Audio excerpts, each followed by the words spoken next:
আসসালামু আলাইকুম বন্ধুরা, আজকে আমি চলে এসেছি বাংলাদেশের অন্যতম সীমান্তবর্তী রেলওয়ে স্টেশনে। এটা হলো আমার চাঁপাইনবাবগঞ্জ জেলার যে রহানপুর আছে, এই রহানপুরে কিন্তু রেলওয়ে স্টেশন। তো এটা বর্তমানে হচ্ছে বাংলাদেশ ভারত সীমান্তে অন্যতম রেলওয়ে ট্রানজিট হিসাবে কিন্তু পাকাপাক কাজ করছে। এর ঠিক করে ফের একটা আপাড়া ব্রিজ আছে, ব্রিজটার নাম হলো রেল সেতু। যে রেল সেতুটা ভারত থেকে বাংলাদেশে ভাগাভাগ খালি রেল আসে আর হচ্ছে যে মালবাহী ট্রেন কিন্তু চলে। তো এই ঠিক করে একটা ফের আমি সাইনবোর্ড দেখতে পাচ্ছি, লেখা আছে বাংলাদেশ পানি উন্নয়ন বোর্ড, নদীর নাম পুনর্ভবা নদী, নদীর দৈর্ঘ্য হলো 12 কিলোমিটার।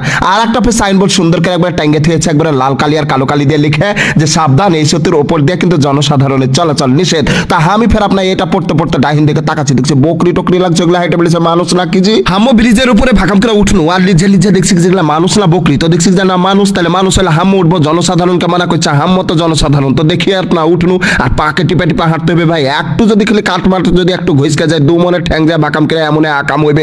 খুবই অবস্থা এই ব্রিজের খারাপ। এই যে স্টেশন, আর এই স্টেশন থেকে এইটু করে আপনি বিজিবি একটা ক্যাম্পও দেখতে পাবেন। আর পান্দরিফের সুন্দর একটা হচ্ছে যে বড় একটা পাইকনের গাছ আছে। আর ছোট্ট কালে আমি তহিদুরের সাথে এগুলাতে ঘুরে বেড়াতাম, এখনো কিন্তু ঘুরে বেড়াচ্ছি, খুব ভালো লাগছে। চলেন, তো এই যে সেতুটা সব দিক দিয়ে কিন্তু একটু ঝুঁকিপূর্ণ। তো যাই হোক, আপনারাও আপনার ঘাপাড়া মতামত গালা কমেন্টসের মাধ্যমে জানাবেন কি যে আসলে এই ভিডিওটা কেমন লাগলো, আর এই সেতুটা সম্পর্কে কতটুকু জানেন, আর কতটুকু সংস্কার করার দরকার। আর হচ্ছে ভিডিওটা ভালো লেগে থাকলে তো শেয়ার করবেনই। আর এখন পর্যন্ত যারা হচ্ছে পেজটাকে লাইক ফলো করেননি, তারা কিন্তু ভাকাভাগ পেজটাকে লাইক ফলো করে দেবেন পরবর্তী ভিডিও দেখার লেগে। সব ভালো থাকবেন, সুস্থ থাকবেন, আল্লাহ হাফেজ।